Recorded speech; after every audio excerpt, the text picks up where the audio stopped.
नमस्कार दोस्तों। Indian institute of management Jammu में फैकल्टी की बहुत सारी पोजीशंस खुली हुई हैं, जिसमें कि एक है प्रोफेसर की, एक है एसोसिएट प्रोफेसर की और एक है आपके असिस्टेंट प्रोफेसर ग्रेड 1 और फिर असिस्टेंट प्रोफेसर ग्रेड 2। ठीक है, तो अब अपन इनमें देखने चलते हैं कि क्या क्या एलिजिबिलिटी क्राइटेरिया है, कौन कौन इसमें अप्लाई कर सकता है। ये सारी जानकारी मैं आपको इस वीडियो में दूंगा, है ना। लास्ट डेट कब तक की है, सारी चीज़ें इसमें हम देखेंगे। ठीक है, तो क्योंकि दोस्तों इसका अलग से कोई पीडीएफ नहीं है नोटिफिकेशन का, तो मैं आपको सीधे इसकी साइट पे ले चल रहा हूँ और आप यहाँ पर देख भी सकते हैं कि यहाँ पर आपको दिख रहा है। या तो आप ये सर्च मार दीजिए गूगल पे iimj.ac.nic .in रिक्रूटमेंट, या फिर ये वेबसाइट इनकी ऑफिशियल ये आपको दिख रही है। हालांकि आप इनमें से कुछ भी सर्च मारोगे, चाहे ये चाहिए, है ना, आपको ये ध्यान देना है कि नीचे आपको ये वाली लाइन मिल ही जाएगी, है ना, ये लिखा है जो। ठीक है, इसी पहले वाले पे ही आपको क्लिक करना है। ठीक है दोस्तों, तो चलिए बस क्लिक करते हैं और देखते हैं क्या मिलता है हमें। तो हम यहाँ पर आगे गए, इसमें कैरियर वाले ऑप्शन। ठीक है, आप हालांकि वो मैं आपको ये लिंक भी दे दूंगा, आप चिंता मत करो। अब आप नीचे जैसे ही जाओगे ना, तो आपको यहाँ पर दो चीज़ देखने को मिलेगी। ठीक है, एक है फैकल्टी पोजीशन और एक है नॉन फैकल्टी पोजीशन। दिख रहा है आपको, है ना। अब हालांकि बहुत जल्दी क्लिक होता है, तो उससे परेशान मत होइएगा कि बार बार क्या हो रहा है। हमें जाना है फैकल्टी पोजीशन में। ठीक है, हम गए इसमें, है ना। अभी बार बार ऐसा ओपन होगा। अब आपको नीचे दिख रहा है, यहाँ पर जैसे ही आप आओगे तो ये वाला ऑप्शन देखना है यहाँ पर, है ना। ये लिखा हुआ है जो, ये सेकंड वाला देखो दिख रहा है, फैकल्टी पोजीशन एडवर्टीजमेंट। ठीक है, और ये जो नीचे आपको दिख रहा है ना, ये इसका ऑनलाइन एप्लीकेशन फॉर्म है। ठीक है दोस्तों, चलिए तो हम सीधे पहुँचते हैं इस वाले एडवर्टीजमेंट में। तो एडवर्टीजमेंट में ये पन्ना नीचे खुल जाएगा एक नया ही। ठीक है, अब आपको दिख रहा है, अब यहाँ पर लिखा हुआ है क्लिक हेयर, है ना। अगर आपको अप्लाई करना है फैकल्टी के लिए तो फिर आप यहाँ पे क्लिक कर देंगे। ठीक है, लेकिन हम अभी से पढ़ने वाले हैं, तो किस किस के लिए पोजीशन खुली है वो पहले बात कर लेते हैं। बहुत ध्यान से देखिएगा कि advertisement for special recruitment drive for faculty positions. ठीक है, इन एनसी ओबीसी। एनसी का मतलब समझते हैं आप, है ना, नॉन क्रीमी लेयर। ओबीसी दो हिस्सों में बटा हुआ है, creamy layer, non creamy layer, है ना। अब नॉन क्रीमी लेयर किसे कहते हैं दोस्तों? ओबी एक ऐसा ओबीसी का परिवार जिसकी पूरी परिवार की सालाना आय 8 लाख रुपए से कम होती है, उसे नॉन क्रीमी लेयर कहते हैं। और जिनकी 8 लाख से ऊपर होती है परिवार की आय, उन्हें क्रीमी लेयर कहते हैं। ठीक है, तो ये जो पोस्ट खुली है ये नॉन क्रीमी लेयर के लिए है ओबीसी में, फिर एससी एसटी और डीएपी कैटेगरी के लिए हो गई। ठीक है दोस्तों, अब बात कर लेते हैं कि आईआईएम, आपको मालूम है कि ये 2016 में बना है, एक इंटरनेशनल लेवल का अपना इंस्टीट्यूट है ना। तो किस किस प्रोफेसर की किस फील्ड में ज़रूरत है वो ध्यान सुनना। तो प्रोफेसर, एसोसिएट प्रोफेसर्स और असिस्टेंट प्रोफेसर चाहिए इनको बिजनेस कम्युनिकेशन में, एंटरप्रेन्योरशिप में, फाइनेंस एंड अकाउंटिंग में, एचआर हो गया, बिजनेस लॉ हो गया, operations and supply chain, IT system analytics, economics and business environment और बिजनेस पॉलिसी एंड स्ट्रेटजी। ठीक, चलिए अब बात कर लेते दोस्तों एक एक करके कि इनमें जो है एलिजिबिलिटी क्राइटेरिया क्या है, क्या क्या मांगा गया है। ठीक है, तो एकेडमिक और हम बात करेंगे। ठीक है, सबसे पहले मैं बात करने वाला हूँ आपसे, आपको यहाँ पे दिख रहा होगा प्रोफेसर की। ठीक है, प्रोफेसर का लेवल बहुत ज़्यादा है दोस्तों, आप देख सकते हो यहाँ पे 14A लेवल पे, है ना। तो ये बड़ी बात हो जाती है, तो बनी माता इसमें बहुत कुछ चाहिए होगा आपको। तो सीधे इसमें बात करते हैं कि क्या क्या रिक्वायरमेंट है। अब आपको सारे रिक्वायरमेंट्स यहाँ पे दिख रहे होंगे एक एक करके। ये एक है, एक ये है, एक ये है, एक ये, एक ये, एक ये।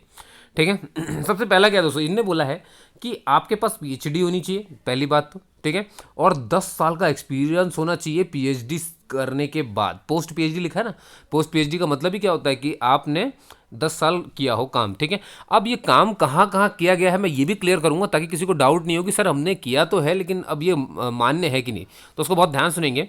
मान लीजिए आपने पीएचडी होगी आपकी और आपने 10 साल काम किया है। अब 10 साल किसी ने इंडस्ट्री में भी काम किया होगा, किसी ने हो सकता है आईआईटी में कोई पढ़ाता रह गया, कोई आईआईएम में पढ़ाता रह गया, कोई एसएससी में, कोई एनआईटीआई में। ठीक है, तो यही सब इसके हैं भी, है ना। आप कहीं भी पढ़ाते रहे हो सकता है आपने किसी इंस्टीट्यूट में या कहीं फैक्ट्री में या कहीं पर भी आप काम कर रहे थे, तो उसको बहुत ध्यान सुनेंगे जो मैं समझाने वाला आपको। ठीक है, अब देखिए इसमें ये कहा गया है अगर प्रोफेसर के लिए अप्लाई कर रहे हो तो 10 साल का एक्सपीरियंस चाहिए। ठीक है, अब कहाँ इसमें से भी 10 साल में से भी बहुत ध्यान सुनना, सिर्फ 4 साल आपने प्रोफेसर का काम किया हो ये ज़रूरी है। पूरे 10 साल आप पढ़ा रहे हो ये ज़रूरी नहीं है। पीएचडी होने के बाद आपने कम से कम 4 साल एसोसिएट प्रोफेसर के रूप में काम किया हो, है ना। आईआईटी हो, चाहे आईआईएम हो, चाहे आईआईएससी बेंगलुरु हो, चाहे एनआईटीआई मुंबई हो, या आईआईएससीआर हो, है ना, या इसके इक्विवेलेंट किसी भी लेवल पर आप रहे हो, है ना। या फिर वो फॉरेन इंस्टीट्यूशंस हो, या इंस्टीट्यूशंस ऑफ कंपेरेटिबल स्टैंडर्ड्स। मतलब ज़रूरी नहीं कि आईआईटी आईआईएम हो, बस इसके लेवल के दूसरे कोई इंस्टीट्यूट हो सकते हैं, आपने वहाँ पढ़ाया हो सकता है। ठीक है, तो 4 साल आपने लगातार पढ़ाया हो ये मायने रखता है। ठीक है, और अब ध्यान सुनिए, अब ये जो एक्सपीरियंस है इन टीचिंग भी हो सकता है, रिसर्च भी हो सकता है, इंडस्ट्रियल एक्सपीरियंस भी हो सकता है। समझ गए ना? मतलब बाकी के 6 साल आपके कहीं भी बीते हैं उससे फ़र्क नहीं पड़ता, चाहे रिसर्च में आपने बिता दिए, इंडस्ट्रियल में बिता दिए, ये सब काउंट होंगे अगर आपने कहीं पे भी रिसर्च और ये सब किया है तो। ठीक है, तो ये आपके पूरे 10 साल में काउंट होंगे। लेकिन ये 10 साल में आपको ध्यान रखना है कम से कम 4 साल आप पढ़ा करके बैठे हो। ठीक है, कहीं पर भी IIT IIM बता दिया उसने।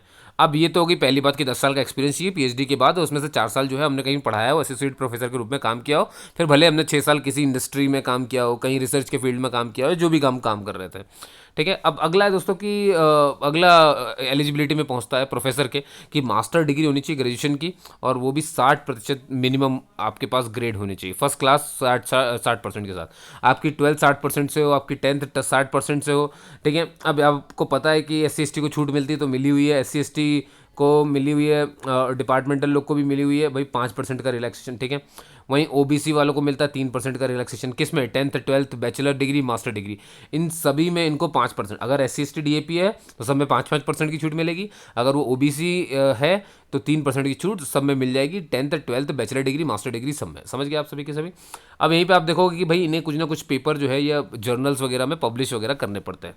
तो इनने कैटेगरी बनाई है, एक होता है A category, A plus category, फिर एक होती है सिर्फ ए कैटेगरी, ये A++ है, ये ए कैटेगरी है। ठीक है ना, और ये B कैटेगरी है।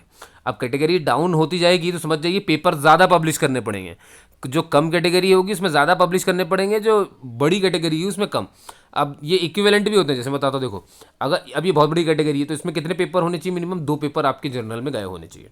ठीक है, 2 पेपर्स ऐसे होने चाहिए जो आपके गए हो उस जर्नल में। ठीक, अब आप इससे नीचे जाओगे ए में तो देखो जरा बोल दिया 4 होने चाहिए, 4 रिसर्च पेपर आपके होने चाहिए ए कैटेगरी जर्नल में। अगर ये भी नहीं है तो और लगा हुआ है ना, और का मतलब क्या? या तो ये दिखा दीजिए 2 पेपर आपके A+ कैटेगरी में, अगर ये नहीं तो फिर आपको दिखाने पड़ेंगे 4 रिसर्च पेपर आपके ए कैटेगरी में, और अगर ये भी नहीं तो फिर आपको B कैटेगरी अगर दिखाना है तो फिर उसमें मुझे 8 रिसर्च पेपर चाहिए आपके। समझ गए? कैटेगरी गिरती जाएगी, चीज़ें डबल होती चली जाएंगी, और प्रेफरेंस मिलेगा यहाँ पे PhD गाइडेंस सबको। ठीक है, तो ये तो हो गया दोस्तों प्रोफेसर की बात। अब अपन बात करते हैं एसोसिएट प्रोफेसर की। तो जब प्रोफेसर था तो उसमें कितना था पीएचडी के बाद? 10 साल का। अब आप यहाँ पर देखोगे पीएचडी के बाद 6 साल का एक्सपीरियंस मांगा गया है सिर्फ। अब इसमें से भी 6 साल क्या बोला है इसने कि 3 साल आपने असिस्टेंट प्रोफेसर के रूप में काम किया हो। उसमें कितने साल थे? 4 साल थे। असिस्टेंट प्रोफेसर में कितने बोल दिए? 3 साल बोल दिया। ठीक है, ठीक है ना। अब 6 साल का एक्सपीरियंस मांगा है पीएचडी के बाद, उसमें से 3 साल आपने पढ़ाया ही हो सकता है आप पूरे 6 साल से पढ़ा रहे हो, उससे कोई दिक्कत नहीं है। ये तो क्या है कि हम उनके लिए बोलते हैं, जैसे मान लो कोई इंडस्ट्री में है लेकिन वो पहले कभी पढ़ाते रहे हो, 3 साल उन्होंने पढ़ाया हो ऐसा कुछ, और अब फिर बाद में इंडस्ट्री ज्वाइन कर लियो, तो वो भी इसके लिए अप्लाई कर सकते हैं। ये मैं बताने की कोशिश कर रहा हूँ यहाँ पे, है ना। तो ये मत सोचिएगा सर हम तो 6 साल से पढ़ा रहे, तो आप तो वैसे ही एलिजिबल हैं, आप तो वैसे ही एलिजिबल हैं। ठीक है, और जो इंडस्ट्री में काम कर रहे हैं 6 साल से, और 3 साल 2 साल 2.5 साल जो भी पढ़ाया हो, तो उनके लिए भी कुछ है यहाँ पर, वो बता रहा था मैं। ठीक है, और फिर और ये लेवल 12 हो जाएगा दोस्तों। ठीक है, अब आपने कहीं पे भी काम किया असिस्टेंट प्रोफेसर के रूप में, है ना, और from government PSU research organisation, है ना, having experience 6 years at the level of this one. और दोस्तों बाकी सब वही है कि मास्टर डिग्री में इतने इतने चाहिए, और फिर SC ST को 5% की, OBC को 3% की, 10th 12th bachelor master degree सब में मिलेगा। इनके लिए रिसर्च पेपर की बात करें दोस्तों बनी बात है, अब असिस्टेंट प्रोफेसर है और थोड़ा सा कम जर्नल चाहिए तो A+ में 1 चाहिए। वहीं अगर A+ में नहीं है तो फिर आपको 2 रिसर्च पेपर दिखाने पड़ेंगे सिर्फ A कैटेगरी में, और अगर इसमें भी नहीं है तो B कैटेगरी में आपको 4 दिखाने पड़ेंगे। याद है ना, वहाँ पे तो 2 4 8 हो गए थे। ठीक है, तो वो था। अब ये असिस्टेंट प्रोफेसर ग्रेड 1 है। अभी जो आप देख रहे थे ये, सॉरी, ये एसोसिएट प्रोफेसर था, है ना, एसोसिएट था। अब मैं आपको बताने जा रहा हूँ कौन सा। अब अपन देखेंगे, एक सेकंड, प्रोफेसर बढ़ा दिया, आपको बता दिया, एसोसिएट प्रोफेसर हो गया, हाँ असिस्टेंट प्रोफेसर। ठीक है, अब दोस्तों ध्यान से देखना, ये ग्रेड 1 है, क्योंकि इसके बाद आएगा आपका ग्रेड 2, वो भी है यहाँ पे, दिख रहा है आपको, ग्रेड 2, और इसका लेवल भी कम होता है 11। ठीक है, लेकिन ध्यान से देखना ग्रेड 1 में लेवल 12 है। ठीक है, एसोसिएट प्रोफेसर का लेवल 13 होता है। ये पे का होता है दोस्तों, पे का, है ना, कि मतलब पेमेंट किसकी कैसी है। और 14 में देखोगे जा करके, जब ये देखो प्रोफेसर में देखो तो 14, इसकी सैलरी सबसे ज़्यादा होगी। अभी सैलरी स्ट्रक्चर भी आपको दिखा दूंगा मैं। ठीक है, तो अब मैं बात कर लेता हूँ आपसे असिस्टेंट प्रोफेसर में क्या क्या मांगा गया है, बहुत ध्यान सुनेंगे। इनने बोला भाई पीएचडी के बाद 3 साल, तो याद है ना, प्रोफेसर में 10 साल का था पीएचडी के बाद, फिर एसोसिएट प्रोफेसर में 6 साल का था, और अभी असिस्टेंट प्रोफेसर में 3 साल का हो गया। ठीक है, इससे पहले जो था वो एसोसिएट था। अभी अपन बात कर रहे हैं असिस्टेंट प्रोफेसर की, ग्रेड 1 की, फिर ग्रेड 2 की भी बात करेंगे। ये एक्सपीरियंस और कम हो जाएगा। ठीक है ना, अभी 3 साल का ना, ग्रेड 2 में जैसे जाओगे तो आपको बोलेंगे सिर्फ मोर देन 1 ईयर, है ना, मोर देन 1 ईयर। और असिस्टेंट प्रोफेसर ग्रेड 2 और एक और है, फिर ये लेवल 10 में आ जाएगा। ठीक है, तो ग्रेड 1 फिर ग्रेड 2 दो बार है, बस लेवल 11 लेवल 10 की बात है। ठीक है, और इसमें लेस देन 1 साल का पीएचडी के बाद का एक्सपीरियंस। तो मतलब ये है कि देखिए ज़रा, आप सभी के सभी प्रोफेसर इनमें से कुछ ना बन ही सकते हो। अगर आपने पीएचडी किया हो, अगर आपके पास 1 साल से कम का है, तो आप असिस्टेंट प्रोफेसर ग्रेड 2 के लिए अप्लाई कर सकते हैं। ठीक है, यही बताने की कोशिश कर रहा हूँ मैं। तो ऐसा नहीं कि आपके लिए कुछ है नहीं, अगर आपके पास 1 साल से भी कम का है पढ़ाने का, है ना। अब तो इसमें देखो सीधे बोल दिया गया, who has given viva voce with the provisional award of PhD में ऑल्सो अप्लाई। और बाकी सब वही 60%, और जो छूट है वो छूट ही है। और इसमें कोई भी जनरल आपको चाहिए नहीं, है ना। Candidates with publication in quality journals will be preferred. ठीक है, अगर किया हो तो ठीक है, नहीं किया हो तो कोई बात नहीं है, समझ गए। तो ये था दोस्तों असिस्टेंट प्रोफेसर ग्रेड 2 में, जिसमें 1 साल से भी कम का चाहिए। अब थोड़ा सा, अब देखिए, कम से कम 1 साल चाहिए, मोर देन। अब 1 साल से ऊपर जाएंगे तो यहाँ पर कौन सा मिलेगा, असिस्टेंट प्रोफेसर ग्रेड 2 लेकिन लेवल 11। और जिसमें 1 साल से कम चाहिए था वो था लेवल 10। ठीक है, बाकी सब वैसा ही है। ठीक है, हाँ, इसमें ये कहा है कि रिसर्च पेपर आपका होना चाहिए, एक रिसर्च पेपर चाहिए हमको बी कैटेगरी में। ठीक है, बाकी वही है 60%, और छूट जो भी मिलनी थी वही की वही सेम है, बस इसमें कैटेगरी बी में उसमें अंतर आ जाता है। ठीक है, और इसमें जो एक्सपीरियंस आपको मालूम है ना, 1 साल से ज़्यादा का, और ग्रेड 2 लेवल 10 में 1 साल से कम का। ठीक है, और इसमें क्या है कि इसमें जनरल बी कैटेगरी में एक रिसर्च पेपर सब पब्लिश होना चाहिए, लेकिन ग्रेड 2 लेवल 10 में ऐसा कुछ भी नहीं बोला है। ठीक है, और ये मैं बता रहा था आपको असिस्टेंट प्रोफेसर ग्रेड वन में भैया 3 साल का एक्सपीरियंस चाहिए, आपको मालूम है। ठीक है, कैंडिडेट्स फ्रॉम अबूचा इंडस्ट्रीज हो, पीएसयू से आपने काम किया, research organisation having experience of 3 years of post PhD, है ना, experience at the level of equivalent to assistant professor. अब बाकी सारी कुछ वही की वही है, बस यहाँ पे कैटेगरी में रिसर्च पेपर के बाद बता दिया गया कि 2 रिसर्च पेपर है बी जनरल में, 1 रिसर्च पेपर है ए जनरल में। ठीक है, और पीएचडी गाइडेंस को, इन सबको बाकी को फ़ायदा मिलेगा ही मिलेगा। समझ गए दोस्तों, तो इतने थे जो मैंने आपको बताया अभी अभी। अब एक चीज़ इसमें और ध्यान सुनिएगा, ये जो पॉइंट यहाँ पर लिखा है, इनने बोला एलिवेशन मतलब कि बढ़ना ऑफ असिस्टेंट प्रोफेसर ग्रेड 2, जो असिस्टेंट प्रोफेसर है ग्रेड 2 का लेवल 10 का। ठीक है, ग्रेड 2 लेवल 10, अब आपको मालूम है ना, ग्रेड 2 लेवल 10 मतलब सबसे नीचे वाला। To assistant professor grade 2 level 11 मतलब उससे एक जस्ट ऊपर, उससे फिर 2 असिस्टेंट प्रोफेसर ग्रेड 1, मतलब कोई सबसे नीचे से अगर ऊपर जाना चाहता है, लेवल 10 से पहले लेवल 11 उठेगा, फिर लेवल 11 से भाई ये और ऊपर जाएगा तो असिस्टेंट प्रोफेसर ग्रेड 1। ठीक है, फिर level 12 will be done as per the IIM Jammu rules. मतलब ये सारे प्रमोशन जो होंगे ना, ये आईआईएम जम्मू के रूल्स के हिसाब से होंगे। ठीक है दोस्तों, ये आपको ध्यान रखना है। अच्छा, if any faculty member appointed at L10 L11 is not able to meet the criteria related to quality of teaching and publications, enough opportunity will be given to him or her। मान लो अगर ऐसा नहीं हुआ तो enough opportunity तो उन्हें खूब सारी मिलेगी, है ना, इम्प्रूव करने के लिए। लेकिन अगर फिर भी ऐसा नहीं होता है तो उनकी जो सर्विसेज हैं वो टर्मिनेट कर दी जाएंगी। तो ये ध्यान रखना है आपको, अपॉर्चुनिटी आपको मिलेगी।